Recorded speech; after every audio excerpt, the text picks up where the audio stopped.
11장 1절로 6절에 보면 남자나 여자가 머리에 수건을 쓰는 유전에 대해서 알려주는 내용입니다. 초기에 전통적으로 남자는 머리에 수건을 안 쓰고 여자는 머리에 수건을 쓰는, 왜 우리나라도 왜 일할 때면 남자는 모자 쓰지만 여자들은 수건 이렇게 해서 수건 쓰고 그랬잖아요. 이제 생활 풍습에서 이어지는 하나의 전통, 그런 게 유전이라든가 전통이 있거든요. 그걸 또 가풍이라고도 하고, 가정마다 내려오는 어떤 가풍이 있듯이 나라마다 족속마다 또 지역마다 그런 유전들이 있는데, 그리스도를 본받는 자 된 것 같이 너희는 나를 본받는 자 되라. 너희가 모든 일에 나를 기억하고 또 내가 너희에게 전하여 준 대로 그 유전을 너희가 지킴으로 너희를 칭찬하노라. 유전 너희가 지키니까 그걸 칭찬한다. 그러나 나는 너희가 알기를 원하노니 각 남자의 머리는 그리스도요, 여자의 머리는 남자요, 그리스도의 머리는 하나님이시니라. 무릇 남자로서 머리에 무엇을 쓰고 기도나 예언을 하는 자는 그 머리를 욕되게 하는 것이요, 무릇 여자로서 머리에 쓴 것을 벗고 기도나 예언을 하는 자는 그 머리를 욕되게 하는 것이니, 이는 머리 민 것과 다름이 없음이니라. 만일 여자가 머리에 쓰지 않거든 깎을 것이요, 만일 깎거나 미는 것이 여자에게 부끄러움이 되거든 쓸지니라. 자, 이게 이제 유전이에요. 전통적인 유전. 그러니까 그것 때문에 이제 고린도 교회가 말썽이 많은 거예요. 여자가 머리에 수건을 써야 되느냐 안 써야 되느냐. 왜 그러냐면 이게 이제 막 섞여지잖아요. 우리나라도 이제 6.25 동란을 통해서 이북에서 피난 오다가 보니까 막 경상도, 전라도, 충청도, 뭐 함경도, 항해도 할 것 없이 막 섞어졌단 말입니다. 보면 음식 만드는 방법이 다 다르잖아요. 김치 담는 방법도 다르고. 그러면 아유 저 집인 김치를 담는데 뭐 어떠고 한다. 이런 것 가지고 서로 이제 반목지시하고,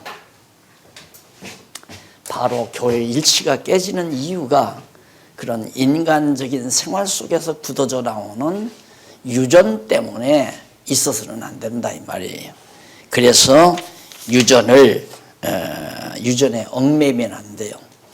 뭐 머리에 쓰게 되면 쓰는 거고 안 쓰게 되면 안 쓰는 거고.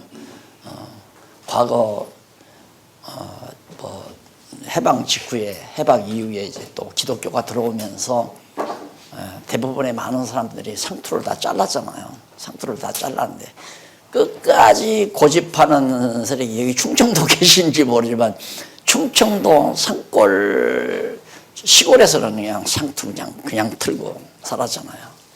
상투 자른 사람은 쌍놈들이라 이거죠.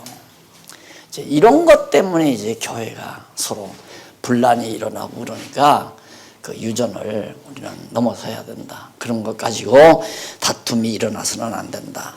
그래서 여기 보면 이제 이걸 가지고 또 남자는 여자는 뭐 해가지고 교회 안에서 여자는 절대 장로 못 되고 목사가 되어서도 못 되고, 그래서 여기 여자 목사님 계시지만 그래도 대단하세요. 어떻게 이 한국 교회 그 유전에 그냥 그걸 뚫고 어떻게 목사 안수를 받으셨어? 아마 30-40년 전만 해도 상상도 못하는 일이죠. 그런데 아마 최자실 목사가 비행기 안에서 안수 받았다고 그러더라고요. 뭐 미국에 가면서 비행기 안에서 목사 안수 받았대요. 뭐 그 얘기 진짜인지 아닌지 모르지만, 그러고 나니까 이제 그 다음부터는 막 여자들도 깨어나기 시작하고 막 이래서 이제 목사 안수도 받고 이제 그러는데, 이 아직도 우리 교회 안에서 남녀 차별은 아주 심합니다. 그런데 이런 것도 하나의 유전이에요. 남녀 차별이라는 게. 예. 그 문화를 보면 여성 시대, 여자가 지배하던 시대가 있고 남자가 지배하던 시대가 있고, 시대가 우리나라도 뭐 과거에는 여자가, 중국은 지금 여자들이 도리어 남자보다 다 머리에 서 있잖아요. 그 시대에 그 지역에 나타나는 하나의 유전들이죠. 그런데 교회 안에서까지 남자 여자 차별을 하게 되면 그건 신령한 교회라고 말할 수가 없죠. 엄밀히 따져보면. 그러나 아직 미숙한 상태에서는 막 그것 때문에 교단도 갈라져요. 여자 목사 인정하는 교단, 안 하는 교단. 그리고 이제 인정하는 교단을 만드는데 여자 목사 안수한다면 막 교단이 커지게 된다 해서 이제 여자 목사 안수를 정책적으로 인정하는 그런 장난들을 하게 되고 그러는데, 원리적으로는 남자나 여자나 다 그리스도 안에서는 남자 여자가 다 그리스도의 신부지. 나도 신부예요. 내 아내도 그리스도의 신부고. 그러니까 남자와 여자의 구별이 없죠. 신령한 교회 안에서는 다 그리스도 안에서 하나라고 하는 원칙하에서. 그런데 전통적으로 유전적으로 여기서 이제 남자는 머리에 뭐 쓰면 안 되고 여자는 써야 된다. 여자가 안 쓰려면 머리 다 밀어버려라. 그리고 남자가 머리에다 뭘 쓰려면 다 밀어버리고. 그러니까 남자는 쓰지 말고 여자는 써야 된다.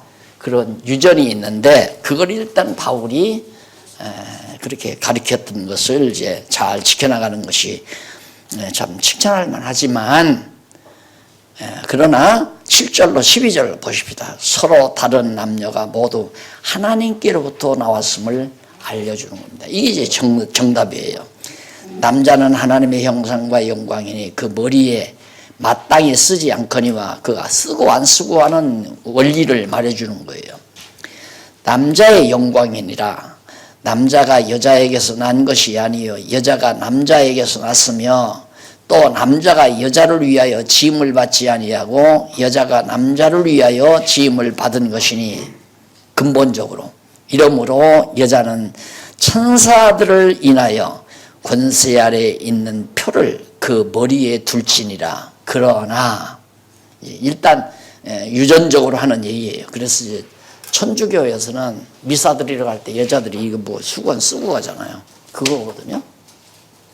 네. 그러나 주 안에는 남자 없이 여자만 있지 않고 여자 없이 남자만 있지 아니하니라. 여자가 남자에게서 난 것 같이 남자도 여자로 말미암아 났으나 모든 것이 하나님께로서 났느니라. 남자 여자 구별하지 말라 하는 얘기예요. 그것이 바로 교회다. 교회에서 남자 여자를 구별하고 차별을 하고, 이것은 남자 여자만 차별하는 게 아니라 종이나 주인 차별해도 안 되고, 잘난 사람 못난 사람 차별해도 안 되고, 가난한 사람 부유한 사람 차별해도 안 되고, 전부 교회 안에서는 차별이 불가능하다, 해서는 안 된다 하는 얘기예요. 그러면서 13절로 16절 보면 수건을 머리에 쓰는 것은 교회에 없는 규례다. 그래. 교회에 수건을 머리에 여자들이 쓰는 것은 교회에 그런 규례가 없다. 천주교는 아직도 그 규례를 유전으로 지켜나가고 있잖아요. 그러니까 벌써 머리에다가 뭐를 하나 이렇게 씌워줌으로 하나의 어떤 굴복을 시키는 거예요. 너는 내 아래에 있다. 남자 아래에 있다. 머리에다가 수건을 하나 써줌으로 저 여자는 남자의 지배 아래에 있다. 이걸 상징적으로 보여주는 거라니. 그게 얼마나 치욕적인 겁니까? 그러니까 사모님들 머리에 아무것도 안 썼네. 그래요. 쓰면 안 돼요. 쓰려면 이제 이쁜 모자를 쓰면 모르지만, 남자의 뭐 예속된 자가 여자가 아니잖아요. 다 그리스도 안에서는 다 하나님께로부터 난 거니까. 그래서 다 같은 지체로서. 그 다음에 이제 만찬입니다. 만찬. 자, 이게 이제 요 사건 때문에 성찬 예식이라는 게 나와 있잖아요. 내가 교회 개혁론에서도 말씀을 드렸지만 우리 개신교가 타락하는 원인 중에 하나가 교회 개혁에 있어서 가장 중요한 게 지금 말씀 중심이었거든요. 말씀 권위. 그러니까 교회 표지가 뭐냐? 말씀이다. 교회 표지. 표지가 첫째가 말씀,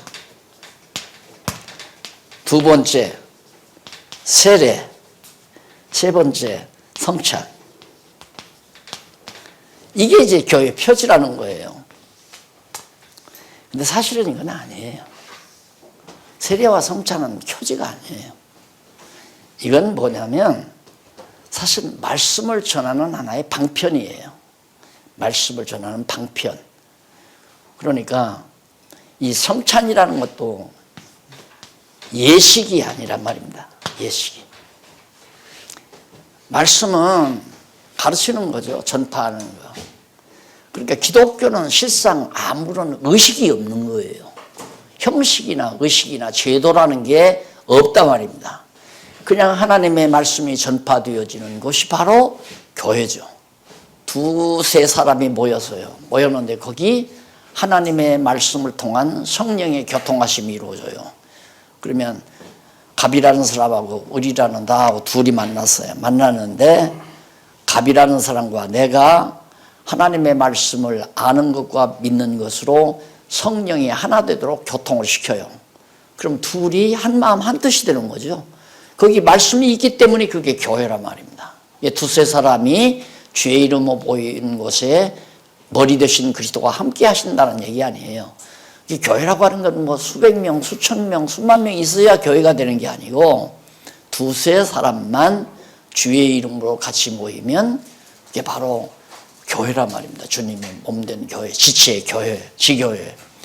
그러니까 세례와 성찬이라는 예식을 만들어 놓다 보니까 자꾸 예식을 만들어요. 그래서 예식을 하나의 예배로 만들어요. 그래서 성찬식을 매주일마다 하는 교회가 있죠. 또 매주일마다.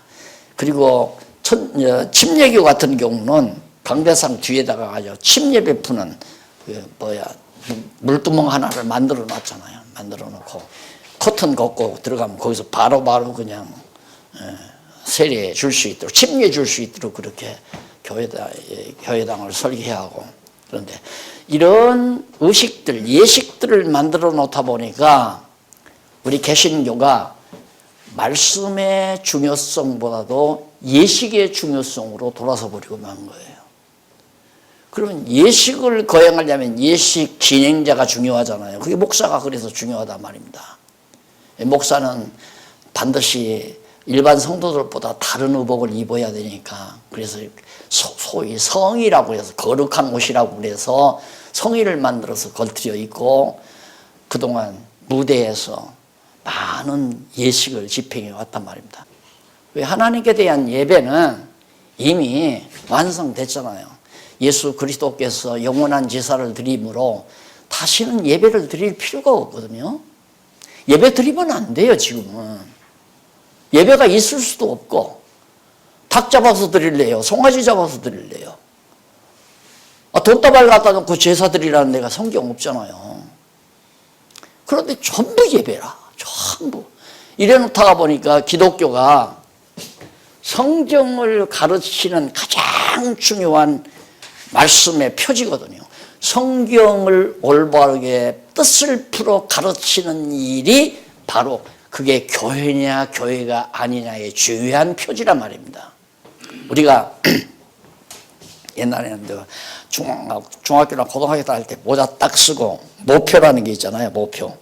그 학교의 상징적인, 지금 뭐 서울대, 뭐 고대, 연대도 다 그 마크가 있듯이 교회 표지가 뭐냐? 교회라고 하는 확실한 이게 올바른 교회다. 뭐 아무개 교회 십자가 해놓고 이 이름 써보셨다고 교회가 되는 게 아니거든요. 정말 거기 모인 성도들 가운데 성경 말씀의 뜻을 올바로 풀어서 가르치어 아는 것과 믿는 일이 같아지도록 성령이 역사하고 계시느냐 계시지 않느냐 이 차이예요. 그렇게 성경을 올바로 풀어서 가르치는 하나님의 말씀이 없이는 교회가 아니라 말입니다. 암만 100명 아니라 200명 아니라 500명이 모였더라도 그걸 교회라고 볼 수가 없어요. 하나님의 말씀이 없으면. 그런데 뭐 그냥 홍길동 얘기에도 하나님 말씀이고 목사가 강단에 서서 홍길동 얘기에도 하나님 말씀이야. 이솜 얘기에도 하나님 말씀이고 그리고 자기 결혼식 때 결혼해서 결혼 생활하던 간증 얘기에도 그것도 하나님 말씀이고 말이 안 되는 거죠. 그러니까 교회가 정말 진리 반석, 이 말씀 반석 위에 세워져야 되는데 말씀을 제대로 뜻을 풀어 가르치지 못하다 보니까 성경을 모르니까 예화집을 보고 가르치고 어느 철학자의 이론을 가르치고 어느 사상가의 이론을 가리키고 그러니까 아주 인테리 목사가 어떤 목사냐 파스칼이 말하기를 이런 소리 몇 마디 설교 가운데 와 끝내준다. 강남의 그 유명한 뭐 목사들이 다 그걸로 성공했잖아요. 섹스피어가 뭐라고 파스칼이 뭐 어쩌고 저쩌고 소크라테스가 뭐라고 이런 얘기 설교 중에 두서너 마디 하고 나면 지성인들이 역시 고상하다 이렇게 나온 거예요. 그래서 오늘 또 목사님들에게 좀 충격적인 얘기가 될지 모르지만 맞잖아요. 지금 제가 드리는 말씀이 맞잖아요. 성경 말씀이 올바로 뜻을 풀어 가르치는 일이 없는데 어떻게 그게 교회냐 말입니다. 그냥 축복받자. 뭐 아무개는 이렇게 해서 축복받아서 잘 먹고 잘 살고 아무개는 이렇게 하나님 앞에 충성해서 복 줘가지고 아들이 지금 서울대 의대 나오고 하나는 법대 나와가지고 지금 변호사 시험에 합격하고 이런 얘기가 하나님 말씀이냐 이거예요. 그래서 사람들 붕 띄워놓고 그건 아니죠. 그래서 신학적으로 교회의 표지란 오직 유일해요. 오직 하나님 말씀. 말씀이 있느냐 없느냐에 따라서 교회냐 교회가 아니냐가 달라지는 거예요. 그런데 유전을 갖다가 자꾸 내세우게 되면 웃기는 얘기죠.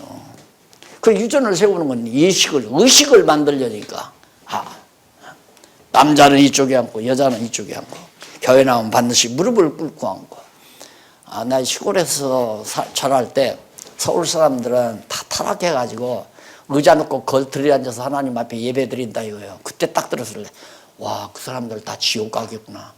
나는 교회 가면 교회당에 가면 반드시 이렇게 발 못 껴고 양반다리 못 하잖아요. 무릎 딱 꿇고 발뒤꿈치로는 홍번 뒤에다가 딱 받치고 그리고 1시간 동안 앉아서 막 이러고 앉아서 예배 드리고 소위 예배 드린다고 그리고 했는데 의자 앉아서 한다? 그건 상상도 못했던 일이죠. 근데 지금은 뭐 시골도 다 의자 앉고. 그러니까 기독교가 정말 성경이 말하는 올바른 기독교로 탈바꿈이 돼야 되는데 이게 지금까지 서구학자들이 성경을 성경대로 올바로 정리를 못 해놨기 때문에 결국은 교회를 완전히 의식 중심, 예식 중심, 의식 중심. 그래서 이제는 목사 없이는 장례식도 못 돼요. 목사 없이는 결혼식도 못 하고. 이게 천주교에서 반드시 신부가 주례를 해야 결혼식 하잖아요. 그 성례니까. 그러듯이 개신교도 그렇게 만들어졌죠. 목사만이 주례를 하고 장로는 주례하면 안 되는 것처럼 그렇게 이미 인식이 되어버렸어요. 그 이런 것들이 다 교회가 부패하는 하나의 큰 요소들이 그 유전을 따르는. 그래서 여기 만찬이라고 하는 건 고린도 교회가 이제 생활이 어려웠으니까 거기 오래 전부터 잘 사는 사람들은 돈이 많고 가난한 사람들은 말없이 가난하니까 가난한 사람들은 교회 올 때 음식을 정말 우리로 말하면 이제 보리밥 싸가지고 오는 거죠. 보리밥. 그러니까 창피하니까 그거 싸가지고 와서 저쪽 오동훈 구석에서 옹기종기 모여서 부자 사람들 오기 전에 다 먹어버려요. 안 그러면 부자 사람들이 먼저 막 지기지기 싸가지고 와가지고 부자 사람들만 가난한 사람들 오기 전에 미리 먹어버려요. 그래서 나중에 가난한 사람들은 자기들끼리 와서 먹고. 그건 아니다. 그러니까 교회에서 서로가 친교하기, 성도 교제를 나누기 위해서 음식을 같이 먹는 거거든요. 요즘 다 교회에서 주일날 점심 다 같이 하잖아요.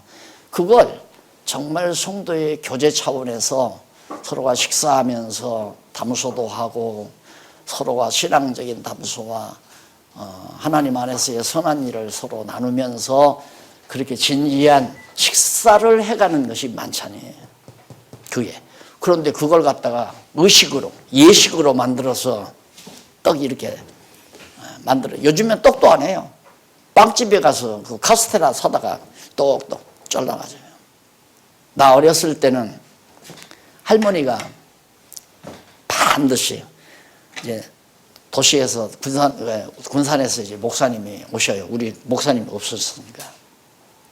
그럼 세례도 주고 성찬식도 한다고. 그럼 나는 이제 유아세례 받고 세례도 받았으니까 떡을 먹어야 되잖아요.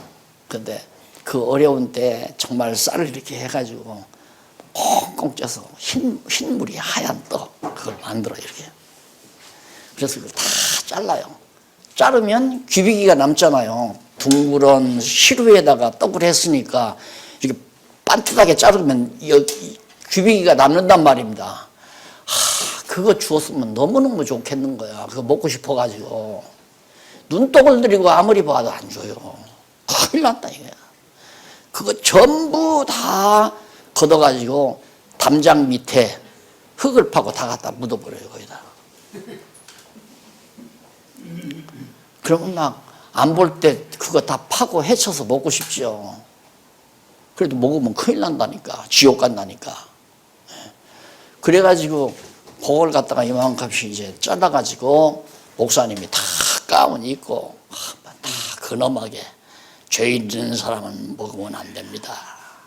자기를 잘 성찰하고 죄가 없는 분들만 이걸 받으십시오. 그 말들은 막 청천벽력이지 막. 아이고 나는 못 먹겠구나. 왜? 찬양대에 앉아가지고 여학생 자꾸 쳐다봤으니까. 뒤에 내가 테너를 했거든요. 테너도 하고 때로는 반주도 하고 때로는 시위도 하고 그랬는데 뒤에 앉았으면 이쁜 여학생 단발머리 딱 화이트 칼라 딱 갖고 앉았으면 자꾸 쳐다보이는 거예요. 그게 너 새끼야 인마 너 음란한 생각했잖아. 너는 먹으면 안 돼. 그렇게 먹고 싶어도 그걸 못 먹었어요. 그리고 기들기 쳐다보는 거예요. 김 집사는 먹나, 이 집사는 먹나, 안 먹나. 다 받아 먹어. 안 먹는 사람이 하나도 없어요. 그때 내가 생각하기를, 야, 그럼 나만 죄 짓고 산다는 얘기인가? 그래서 걸려든 거예요, 제가. 아, 내가 죄인이구나, 진짜. 그래가지고 이놈의 죄 문제를 해결하려니까 죄를 안 져야 되잖아요. 그래서 성경을 보고 성경대로 살면 죄를 안 지겠지. 그리고 성경을 보니까 더 황당한 거야. 더 황당해. 성경을 보니까. 손 자르고 발이 자르고 눈 빼고 다 귀 자르고 다 하라는 거야. 이건 죽어도 못하겠다. 그럼 두리뭉싱이로 살으라는 얘기인데 예? 눈도 빼고 이빨도 다 빼고 귀도 자르고 손도 자르고 그래서 살면 뭐예요? 그러니까 울 수밖에 없는 거죠. 그래서 4년 세월을 눈물로 생활을 살았어요. 천국은 못 가는 거고 그러면 나는 왜 살아야 되나 죽어야 되나 살아야 되나 이런 심각한 문제 때문에 자 이런 게 얼마나 정말 사람을 휘어잡는 그게 의식이라고 하는 것은 미개한 사람들을 사로잡는 마력을 지녀요. 그래서 의식을 자꾸 만드는 거예요. 의식이라고 하는 거. 의식에 넘어가면 안 되거든요. 기독교는 의식이 아니에요. 진리지. 하나님 말씀. 이 진리가 나를 나되게 만드는 거죠. 진리가 인생관, 역사관, 세계관을 정립하게 해서 참으로 가치 있는 것이 무엇인지를 발견하고 정말 그리스도의 영광을 위해서 살고자 하는 뜨거운 열정으로 불태워주는 그런 놀라운 진리의 역사, 말씀의 역사죠. 말씀운동. 이게 기독교란 말입니다. 그러니까 우리 성도들은 모일 때마다 성경 가르치는 게 바로 교회예요. 말씀 가르치지 않는데 교회가 교회 될 수가 없잖아요. 의식으로 이제 만들어야지, 의식으로. 그럼 의식으로 만들면 이방 종교나 원리적으로 똑같아요. 여러분, 여기서 좀 시간이 끌려지는데, 이제 하나 남았으니까.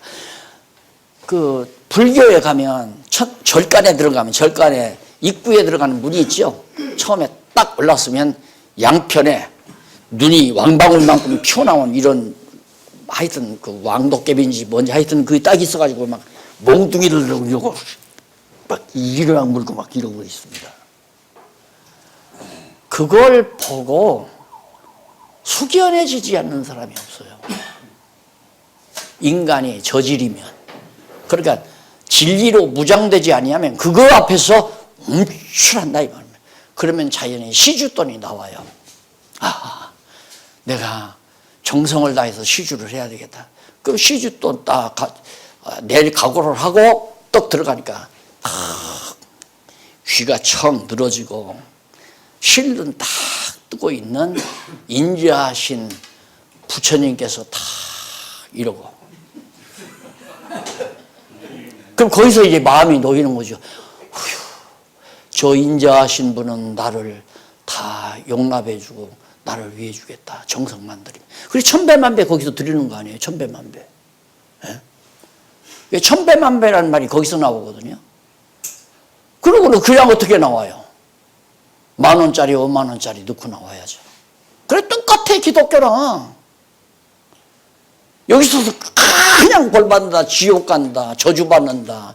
하나님께서 가만 놔둘 줄 아느냐. 그따위로 하나님 앞에 살아가지고 하나님이 복 줄 줄 아느냐. 이런 식으로 협박하고 그냥 이런 의식을 행해서 죄 있는 사람은 먹지 마십시오.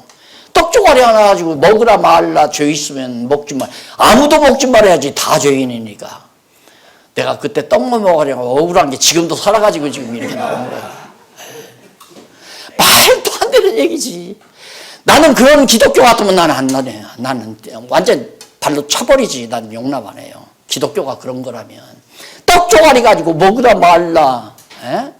이것이 예수의 살이다. 예수의 살이로 변했느냐, 기념하느냐, 화채설이냐, 이런 것 가지고 대학자들이, 응? 옥스포드에서 예일에서 대단한 학자들이 모여서 그런 걸로 싸우고, 치졸하게.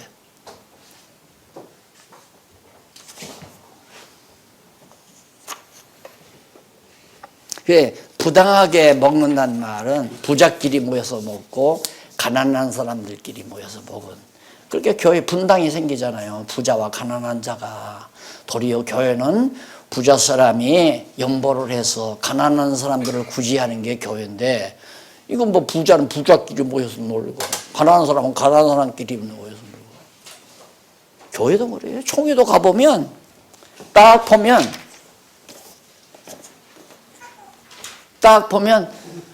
이제 커피숍에 이렇게 딱 가서 보면 벌써 미끈미끈하게 번질번질하면 다 목사님들이야. 그러나 핏기도 없고 해시라면 그 장로들끼리 그 사람들끼리 모여서 차 마시는 거야. 장로 그룹, 목사 그룹 딱 나누어져요. 그런 게 어디 있어요, 그러면.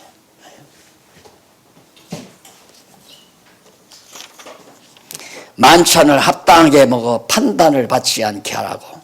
27절로 34절에 나오죠. 합당하게 먹어라, 만찬을. 만찬 합당하게 먹는 것은 가난한 사람이나 부유한 사람이 따로따로 먹지 말고 같이 서로가 화목하게 일치를 이루어서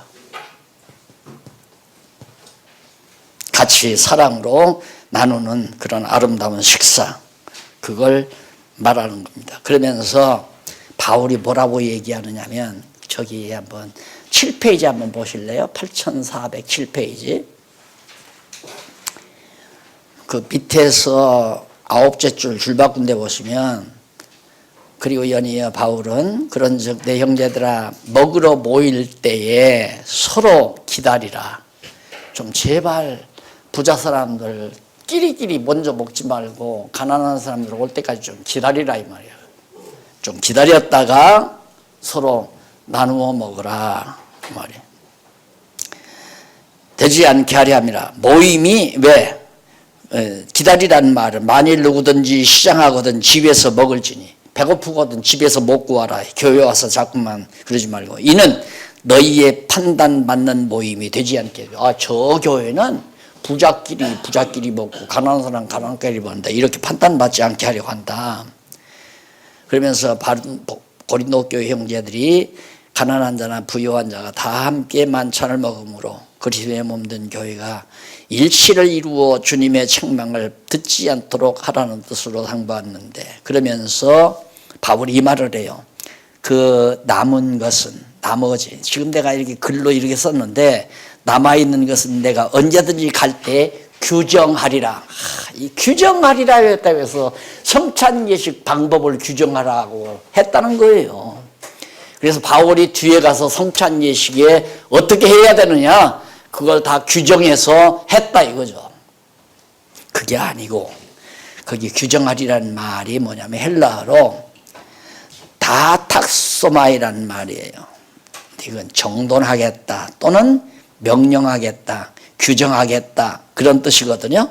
그런데 남은 것은 내가 언제든지 갈 때 규정하리라 그 말은 바로 가서 이제 너희들 잘못된 그렇게 패거리져서 하는 그것을 바르게 정돈해 주겠다 그 말이에요. 같이 먹도록. 그러면서 다시 말하면 거기 8408페이지 제일 위에 보면 다시 말하면 바울이 성만찬 규례를 제정해 준다는 약속이 아니라 그런 성만찬 규례를 제정한다는 약속이 아니에요. 고린도 교회 성도들에게 가서 직접 만나게 되면 만찬에 대한 바르지 못한 남은 행동들을 앞서와 같이 정돈해 줄 것을 약속한 것입니다. 그러니까 서로 화목하면서 나누어 먹는 아름다운 애찬이 되도록 그렇게 해주겠다 하는 약속이란 말입니다. 그러니까 성경 어디에도 성찬 예식을 행하라는 말이 한 군데도 없어요. 그런데 이것을 그래 로만 캐토릭주의자들이 하던 것을 그대로 받아가지고 그 유전을 받아서 그대로 행해서 그거 하면 하나님의 은혜를 내가 받은 거고 안 하면 안 받은 거고 매주일마다 해야 하냐 한 달마다 해야 하냐 계절마다 해야 하냐 뭐 이것 가지고 또 신학적으로 싸우잖아요. 아니다. 그러니 얼마나 교회가 멀리 성경을 모르니까 멀리 빗나가는가를 알 수가 있죠. 그 다음 마지막 은사에 대한 것. 지체의 은사대로 시행해라.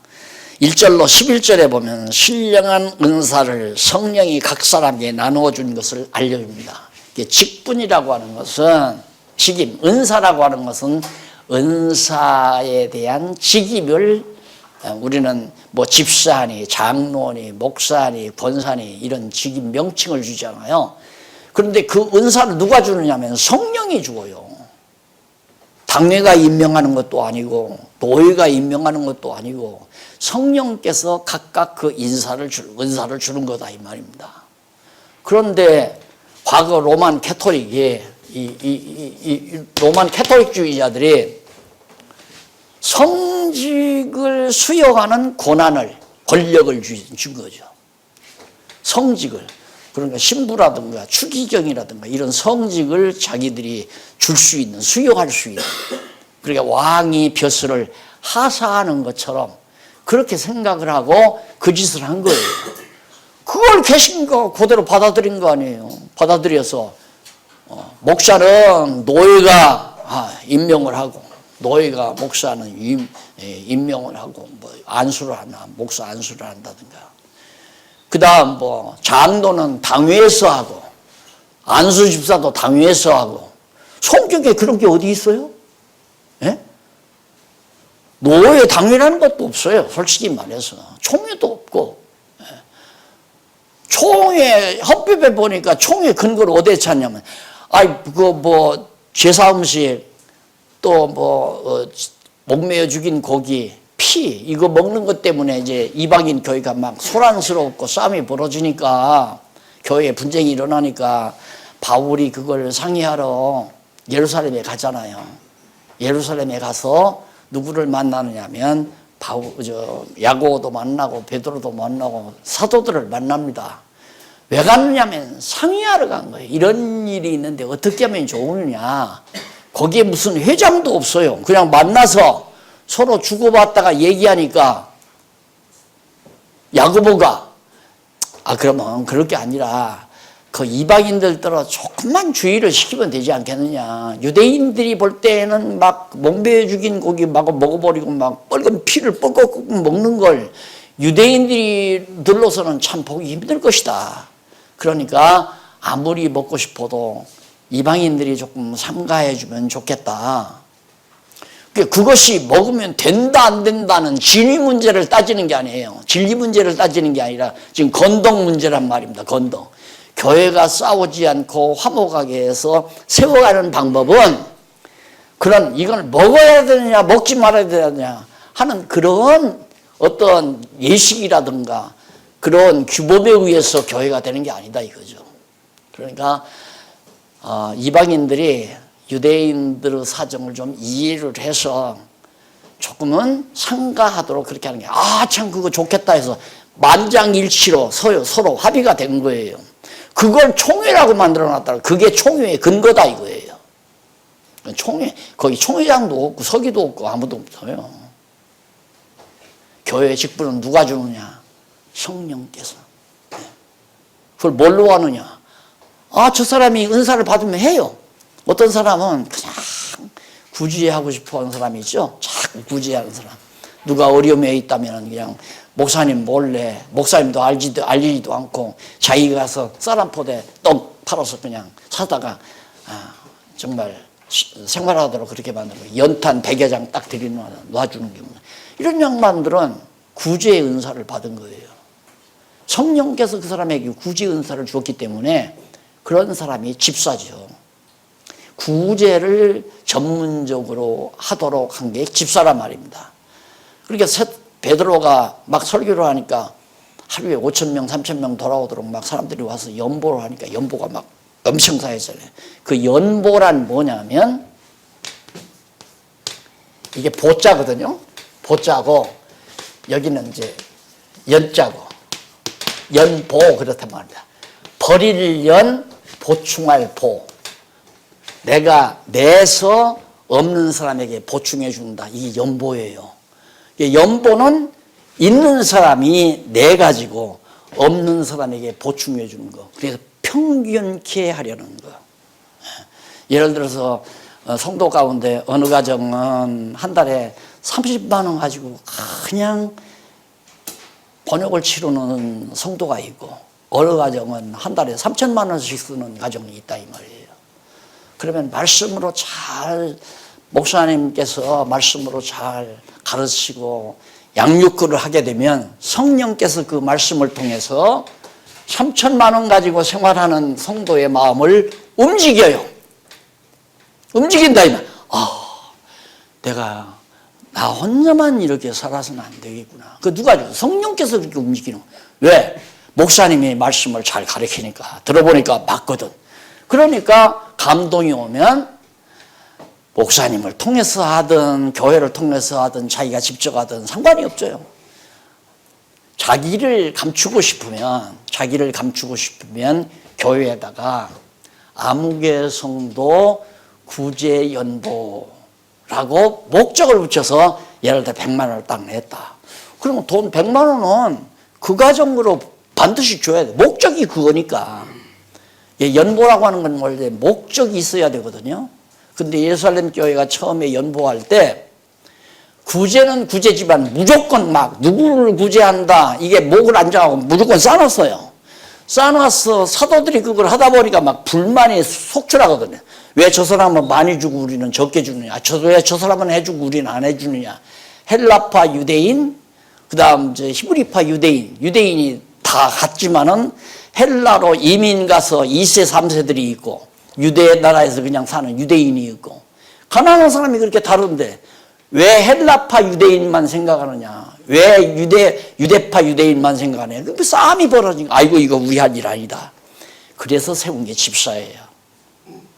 그러니까 그렇게 구제하고자 하는 마음을 가지고 구제를 즐겁게 하는 분을 집사로 시키는 거예요. 집사. 계급이 아니에요.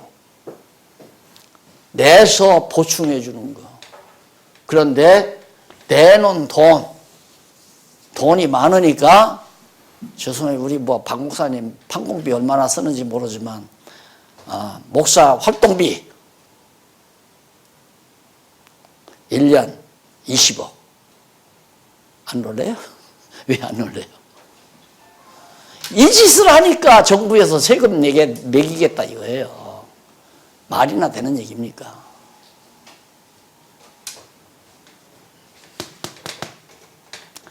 그래서 연보라고 하는 정신도 다 퇴색이 됐고, 나는 그래서 가장 어떤 교회든지 내가 경험으로 봐서는 회계 부정 없는 교회가 거의 없더라고요. 다 회계 부정이 있어요. 거의 다가. 그것 때문에 교회 말씀이 일어나고. 그래서 돈 취급하는 장로나 집사가 시험에 들고. 왜? 회계일 보다가 돈이 있는데 당장 급하게 은행돈 막을 돈 50만 원 막아야 한다 이거예요. 그럼 연보돈 있는 데서 50만 원 갖다 막고는 돈 못 내니까 그냥 못하고 그냥 회계보고를 하는데 현찰이 있느냐 그러니까 잠깐 내가 50만 원 둘러섰다. 이러면 이제 교회 난리가 나는 거예요. 네 돈이냐? 네 맘대로 왜 썼느냐 이제. 이러고. 그래서 그 문제 해결 방법도 그런 방법으로는 안 돼요. 그래서 돈 있으신 성도들이 연보하는 분들이 정신 바짝 차리고 연보를 해야 돼요. 예를 들어서 지난번 우리 박 목사님 얘기하셨나? 박 목사님이 지금 이 정도 교회 되면요 암만 못 타도 세단 타야 돼요. 외제. 외제 뭐 이렇게 생긴 거 뭐예요? 이렇게 생긴 거. 벤츠요. 벤츠. 이건 탈 수 있을 거예요. 아멘. 근데 오토바이도 주워버리고 안 타고 있잖아요. 뺏어갔어요. 그게 왜 그러냐니까 탔다가는 쫓겨나게 생겼으니까 지금 안 타는 것 같아.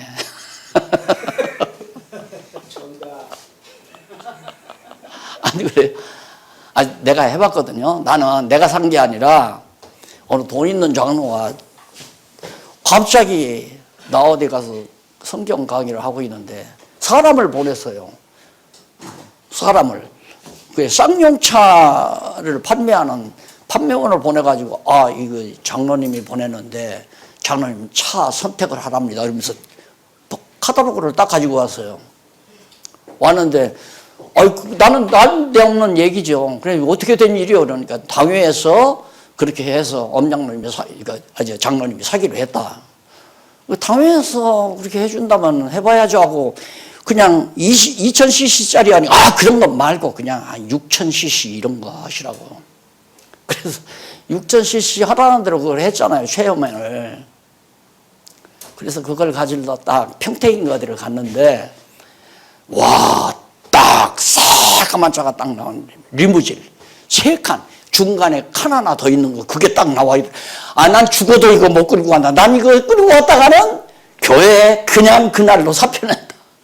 발발발발발 떨어요. 그런데 그거 아니고 그건 딴 데 갈 거고 그 다음 6000cc 짜리 가라. 저건 좀 그거만 보니까 좀 낫더라고요. 그래서 타다는데 나는 말이 없는 줄 알았어요. 우리 교인들은 많이 그래도 말이 별로 없었는데 지방에서 박 목사 타락했다 그렇게 생각했다는 거예요. 실제 나한테 그 얘기를 하더라고요. 그래서 당연한 얘기지.